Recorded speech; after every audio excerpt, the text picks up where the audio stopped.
प्रिय विद्यार्थियों, हिंदी साहित्य बीए द्वितीय वर्ष की कक्षा में आपका पुनः से स्वागत है।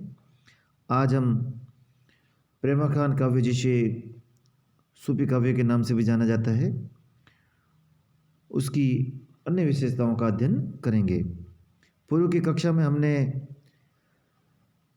इसकी प्रेमाख्यान काव्य की कथा वस्तु किस प्रकार की है, उसके स्रोत कौन से हैं, इसका प्रबंध तत्व किस प्रकार का है, प्रबंध कल्पना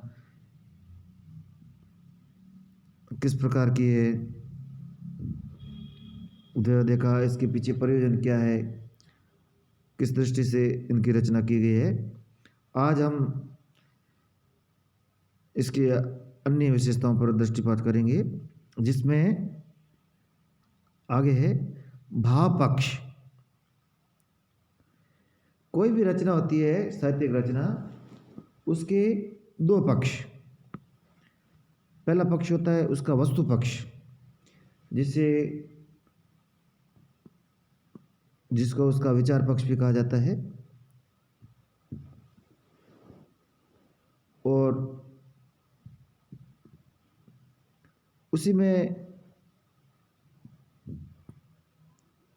उसी के समांतर दूसरा पक्ष आता है भाव पक्ष। यानी वस्तु पक्ष के अंदर जैसे हमने देखा कि जो प्रेमाख्यान काव्य है, उसकी जो कथा वस्तु है, उसका कथा वस्तु किस प्रकार की, उसके प्लॉट कौन सा लिया गया है। अब उसमें देखेंगे कि किस प्रकार के भावों का जो निरूपण है वो उस कथा वस्तु के माध्यम से किया गया है। वस्तु तो जो कथा वस्तु और जो भाव पक्ष है, वैचारिक पक्ष और भाव पक्ष एक दूसरे से जुड़े हुए होते हैं। प्रेम मार्गी सूफी कवियों का मुख्य विषय प्रेम है। प्रेम के वियोग पक्ष को अधिक महत्व इन कवियों ने दिया है। यह प्रेम का जो वियोग पक्ष है, प्रेम की जो पीड़ा है, उसको उन्होंने बहुत ही अत्यधिक महत्व दिया है। जितना ध्यान प्रेमी प्रेमिकाओं के वियोग और उसकी अवधि में झेले जाने वाले कष्टों और उसका अंत करने के लिए विविध प्रयत्नों के वर्णन में दिया है, उतना उसके अंतिम मिलन पर नहीं दिया गया है। यानी प्रेम को पाने के लिए उसकी जो वियोग की जो पीड़ा है, उसमें किस प्रकार का कष्ट सहे जाते हैं, उसमें किस प्रकार की विपत्तियां हैं, उसका तो वर्णन इन्होंने बहुत ही विस्तार से किया है। परंतु जब उनका प्रेम के जो पात्र है, प्रेमी प्रेमिका, उनका जब संयोग हो जाता है, उनका मिलन हो जाता है, उसके बाद में उनका जो संयोग पक्ष है, उसका जो वर्णन है, उन्होंने अधिक विस्तार से नहीं किया है। इन्होंने 12 मास को अधिक महत्व दिया है। आप याद करने का प्रयास कीजिए कि प्रथम वर्ष में आपने जो झांसी के काव्य में जो नागमती वियोग खंड पढ़ा था, उसमें 12 मासी पद्धति का उपयोग किया गया, 12 मासा का प्रयोग किया गया है, जिसमें वर्ष के जो विभिन्न जो मास होते हैं, उसमें नागमती की किस प्रकार की स्थिति है, वह विभिन्न मासों में या विभिन्न महीनों में, अलग अलग ऋतुओं में किस प्रकार से उस पर प्रभाव पड़ता है, उसको दिखाने का वहाँ पर उसको दिखाया गया था। तो वह पद्धति है 12 मासा पद्धति। तो यहाँ पर भी अन्य जो प्रेमाख्यान काव्य है, उनमें भी इस 12 मासा पद्धति का प्रयोग किया गया है, और जो भारतीय पद्धति है उसका व्यवहार इन्होंने किया है। कहीं कहीं भारतीय प्रभाव स्पष्ट रूप से दिखाई देता है। सूफियों ने वैष्णवों की अहिंसा को क्रियात्मक रूप से अपनाया है। जो वैष्णव धर्म में जो अहिंसा का जो महत्व है, उस महत्व को सूफी कवियों ने भी अपनाया है। उपनिषदों के प्रतिबिंबवाद के अनुसार नाना रूपात्मक जगत ब्रह्म का ही प्रतिबिंब है। वेदांतियां जो उपनिषद है, उसका एक दर्शन में है कि ये जो जगत है, उसमें जो भी हम दिखाई देता है वो उस परमात्मा का ही प्रतिबिंब है। यानी जो सर्वत्र हमें इस जगत में दिखाई दे रहा है, वह नाना रूप में उस ब्रह्म का ही प्रतिबिंब है। तो ये जो प्रतिबिंबवाद है इसको भी सूफी काव्य में अपनाया गया है। वस्तुतः ये भारतीय दर्शन का ही एक रूप है। जायसी ने अनेक स्थलों पर जैसे नयन जो देखा कमल भाव में प्रतिबिंबवाद के साथ में ही विचार साम्य दिखाया है। यानी प्रकृति में जो सौंदर्य दिखाई देता है सर्वत्र उसके विभिन्न रूपों में वस्तुतः वह ईश्वरीय सौंदर्य का ही प्रतिरूप है। इसको जायसी ने भी अपने पद्मावत में जगह जगह दिखाया है। सृष्टि की उत्पत्ति के संबंध में पंच महाभूतों में आकाश को छोड़कर अन्य को स्वीकारा है।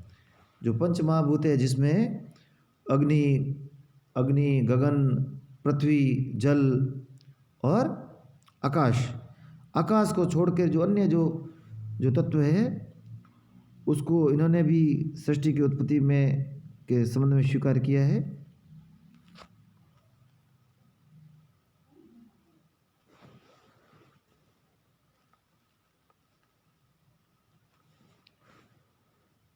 इनके श्रृंगार का जो नक्शिक वर्णन है वह कामशास्त्र से प्रभावित है। कामशास्त्र की बजाय यदि हम काव्य के अनुसार कहें तो जो रीति परंपरा है उससे भी ज़्यादा प्रभावित है। हालांकि जो रीतिकाल है वह भक्ति काल के बाद में आता है, परंतु ये जो नक्शिक वर्णन की जो परंपरा है संस्कृत काव्य में, उसके बाद में अपभ्रंश और प्राकृत वगैरह इनमें भी पहले से विद्यमान है। तो जो श्रृंगार का जो नक्शिक वर्णन है यानी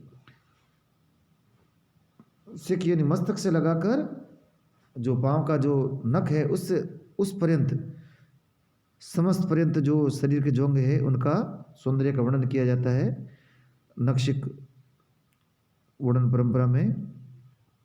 उनकी प्रणय भावना फारसी से नहीं भारतीय श्रृंगार रस की परंपरा के अंतर्गत आती है और उनकी जो प्रेम भावना है वह भारतीय जो श्रृंगार रस की जो परंपरा है उसके अंतर्गत ही उसको हम मान सकते हैं।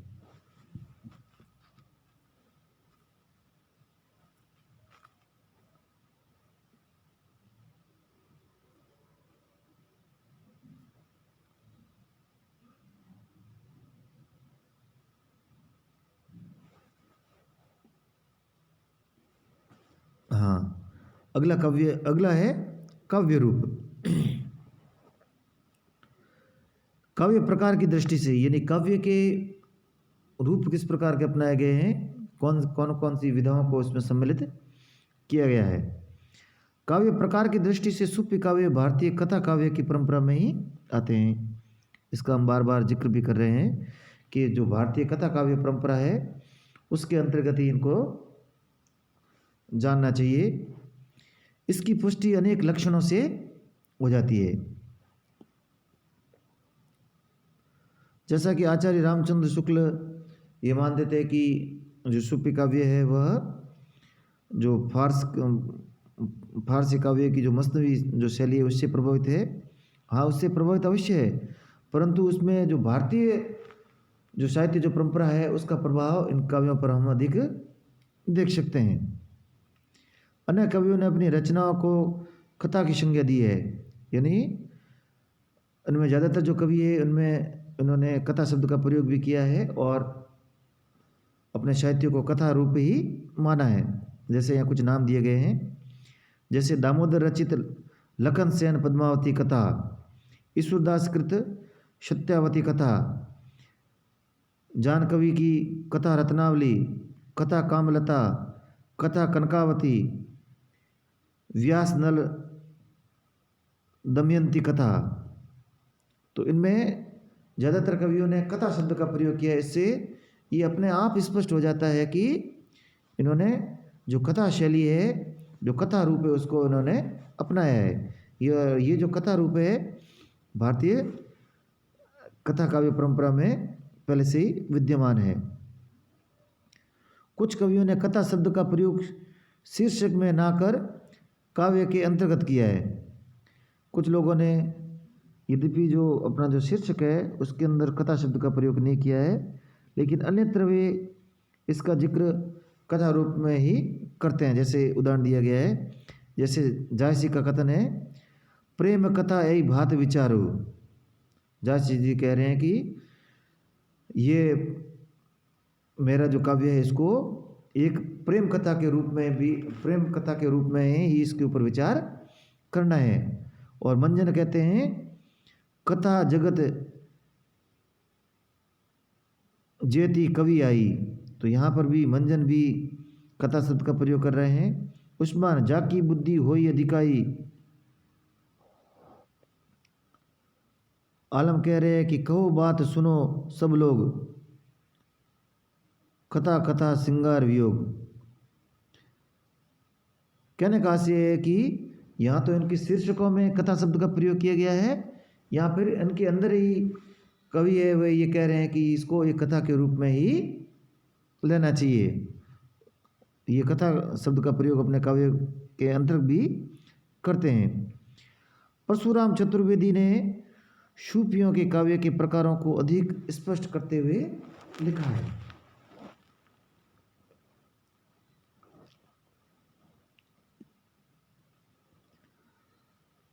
क्या लिखा है? सूफी प्रेमाख्यान तक ऐसी रचना जिसमें किसी प्रबंध काव्य के प्राय सभी तत्व वर्तमान है, किंतु जिसमें इसके साथ में ही कथा आख्यायिका का जैन चरित काव्य एवं मसनवी की भी विशेषताओं का समन्वय हो गया है, ये उसकी बड़ी विशेषता है। यानी परशुराम चतुर्वेदी के कहने का आशय है कि इसमें प्रबंध काव्य तो ये है ही, लेकिन साथ ही साथ जो कथा आख्यायिका जैन चरित काव्य मसनवी ये जो शैलियाँ हैं ये भी इसके अंदर सम्मिलित हो जाती है। फारसी रूढ़ियों का प्रभाव भी मिलता है, और जो फारसी काव्य के अंदर जो रूढ़ियाँ जो परंपराएं जो प्रचलित थी उसको भी इन सूफी कवियों ने अपनाया है। कई प्रसंगों में रक्त की, ये मैंने पहले आपको बताया था कि जो भारतीय काव्य परंपरा है उसमें जो विभत्स जो वर्णन है, यानी रक्त मांस मज्जा इत्यादि इस प्रकार के जो घृणादायक जो दृश्य है उनका वर्णन है वह वर्जित है। परंतु फारसी काव्य जो परंपरा है उसमें ये इस प्रकार की परंपरा प्रचलित है, और फारसी की जो रूढ़ियाँ हैं उसमें ये जो परंपरा है उसका भी इनका अनुपालन करते हुए हम यहाँ पर देख सकते हैं। कई प्रसंगों में रक्त की अतिरंजितता विभत्स लगने लगती है। कहीं पर ये मतलब रक्त का बहुत अधिक ज़्यादा वर्णन कर देते हैं, तो वहाँ पर ये अतिरंजित वर्णन हो जाता है इसका। कई स्थलों पर संयोग अवस्था का वर्णन अश्लील होने लगता है, और कहीं पर संयोग की अवस्था है उसका वर्णन अश्लील होता हुआ दिखाई देता है। इन कवियों ने संयोग की अवस्थाओं को भोग विलास के लिए उपयुक्त वातावरण मान लिया, तो कभी उसका रहस्यात्मक अर्थ भी कर डाला है। तो जहाँ पर संयोग का वर्णन होता है वहाँ पर ये कभी लौकिक प्रेम का वर्णन कर देते हैं, तो कहीं पर उस पर रहस्यवाद का आरोप कर देते हैं, रहस्य का वर्णन डाल देते हैं। तो वहाँ पर ये लौकिक प्रेम है या अलौकिक प्रेम है, ईश्वरीय प्रेम है या संसार प्रेम है, उसमें एक प्रकार का रहस्य उत्पन्न हो जाता है। प्राय सूफी कवियों ने प्रेम तत्व की व्याख्या करते हुए सौंदर्य के स्वरूप और प्रभाव पर बहुत कुछ कह डाला है।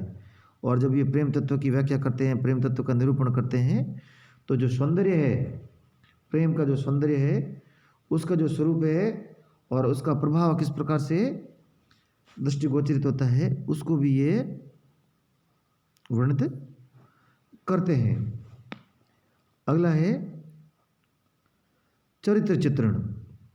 सूफी काव्य के चरित्र चित्रण में कोई वैविध्य नहीं है। वैविध्य यानी किसी प्रकार का अपन को अलग अलग से भिन्नता दिखाई नहीं देती है, प्राय एक प्रकार का ही वर्णन देखने को मिलता है।